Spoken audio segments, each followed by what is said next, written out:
Você está preparado para morrer? Se semana que vem você precisasse fazer uma cirurgia de risco no seu coração, você olharia para trás e pensaria: estou pronto, minha vida teve sentido. Quando eu passei por isso, eu era outra pessoa. Eu era basicamente um niilista. Eu me lembro muito bem de dirigir de noite me perguntando: que sentido tem isso tudo? Para o meu eu daquela época, o mundo era só um amontoado de átomos que deram a sorte ou o azar de se encontrarem. Eu achava que, se eu morresse ali, eu simplesmente apagaria e nada importaria. O mundo continuaria girando, indiferente do meu fim. O niilismo é uma filosofia do herói, até o herói começar a apanhar. É muito fácil dizer que nada importa enquanto você está bebendo cerveja na mesa do bar. Mas quando o médico te olha e diz que você está com câncer, o niilista comum vira o maior negociador do mundo. Ele barganha com Deus, com o universo, com o acaso. Ele implora por uma segunda chance. Sabe por quê? Porque se nada faz sentido, a morte dele é o desperdício supremo.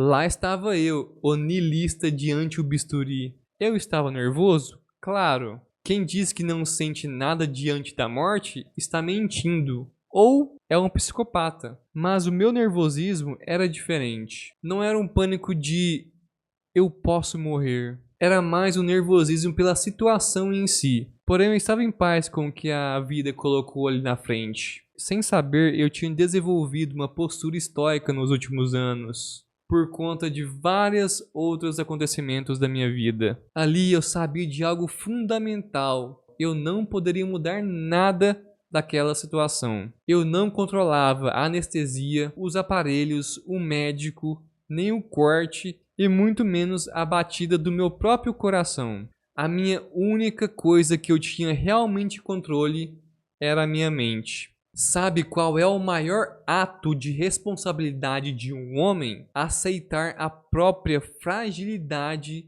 para ser o pilar de quem a gente ama. Na minha cirurgia cardíaca, eu não lutei por vontade de viver. Eu lutei porque tinha gente para quem voltar. Minha mãe e minha namorada da época. A única coisa que eu poderia fazer era encarar aquela situação com responsabilidade e coragem, sem lamentação. Eu só fui entender o que eu vivi depois que eu li Viktor Frankl. Ele ensina que a gente só suporta o insuportável quando entendemos o sentido, o nosso porquê. Viktor Frankl foi um psicólogo que sobreviveu à mais alta crueldade humana, os campos de concentração. Ele não estudou a dor em livro, ele a sentiu no frio de Auschwitz, na fome que reduz um homem a osso, na visão de sua família sendo apagada da história.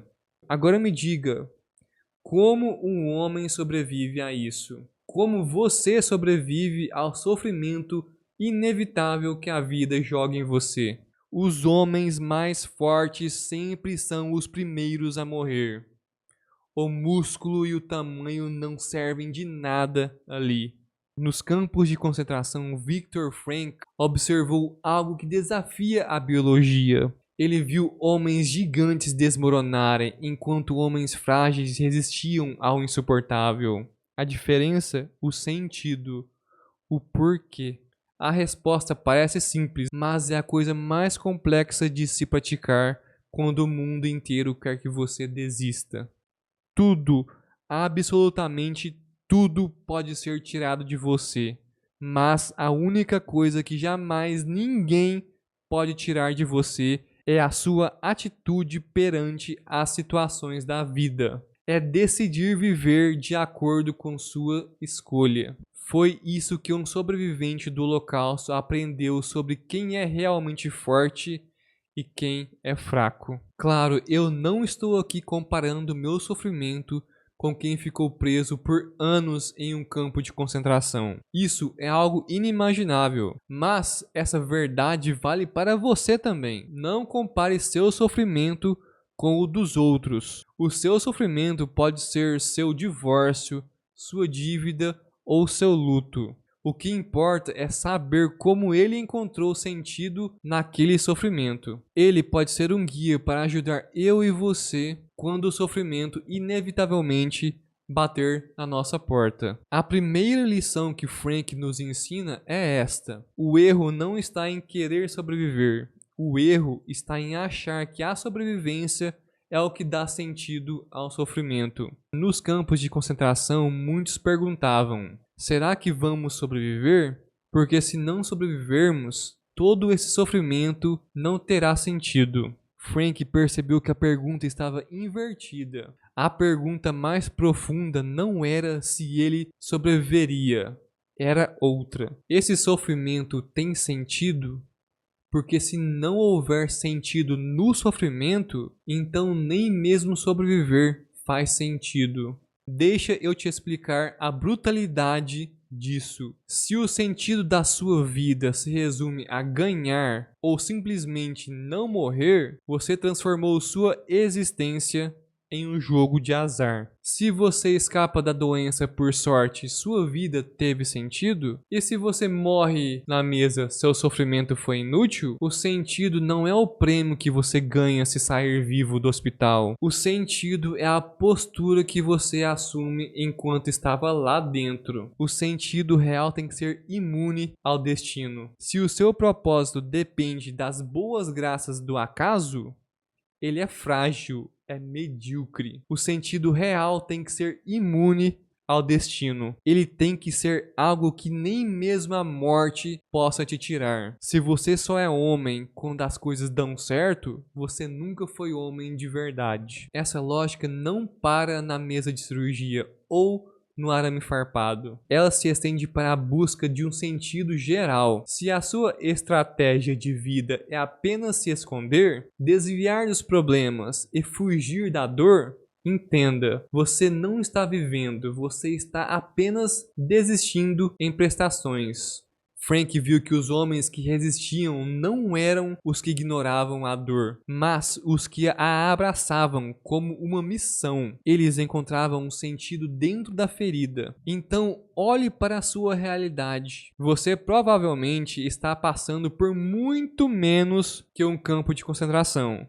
Mas sua dor é 100% real para você, como a minha dor também é 100% real para mim. Não a minimize, mas também não se deixe escravizar por ela. Sofra, mas faça isso com a coluna ereta. Seja corajoso o suficiente para não deixar que o sofrimento seja a última palavra sobre quem você é. Frank escreve: não há vergonha em lágrimas caídas, porque lágrimas são as testemunhas que o homem teve a maior das coragens, a coragem de sofrer. Então sofra, chore, passe por o que tem que passar, mas não perca o sentido. Mas agora, como encontramos sentido em nossas vidas? Para encontrar um sentido na nossa vida, Frank dizia algo que inverte tudo. O homem não deve perguntar qual é o sentido da sua vida, mas sim reconhecer que é ele quem está sendo questionado. Em uma palavra, cada homem é questionado pela vida, e ele só pode responder à vida respondendo por sua própria vida. A vida ele só pode responder sendo responsável. O que ele quer dizer com isso? Ele diz que não é nós olharmos para o lado e decidirmos o sentido de nossas vidas, mas sim a vida que inevitavelmente jogará circunstâncias na gente que irá nos guiar para encontrar algum sentido nisso. Cabe somente a nós ter a responsabilidade de saber isso e de encarar com coragem e virtude. Frank cita um exemplo em seu livro. Já depois de ter sobrevivido e estar atendendo como psicólogo, um homem chegou para ele depressivo, pois não sabia como viver depois de sua esposa falecer. Frank então perguntou para ele: o que teria acontecido se o senhor tivesse morrido primeiro e ela tivesse que sobreviver sem o senhor? O homem respondeu que ela teria sofrido muito. Frank retrucou: pois bem, o Senhor a livrou desse sofrimento. Foi o Senhor que a poupou dele. Mas agora o Senhor precisa pagar por isso, sobrevivendo a ela e chorando sua morte. Viu como isso muda totalmente a visão?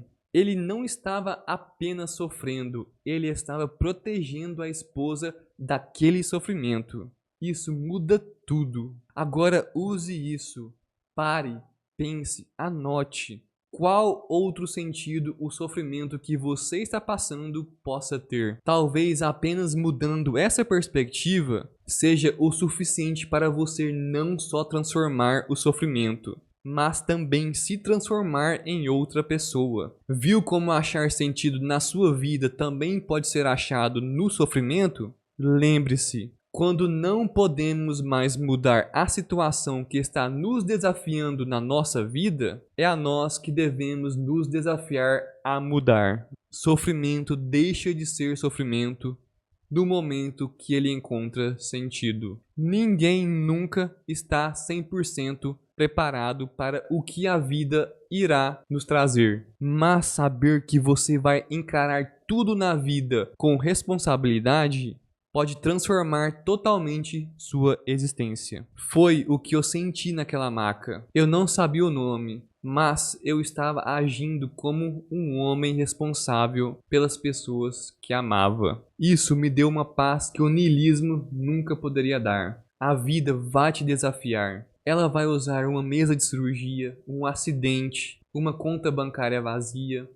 ou um coração partido. Você pode chorar e deve, mas responda com dignidade. É essa resposta que vai te permitir enxergar o mundo como você nunca viu antes, com a clareza de quem não é mais um passageiro sem destino, mas o Senhor da própria alma, seja no sofrimento, no amor, na felicidade ou na tristeza. Você está vivendo a vida com responsabilidade? Então comece agora. Honre quem te ama. Honre a sua própria dor. E como eu sempre digo, honre o seu bigode. Até a próxima.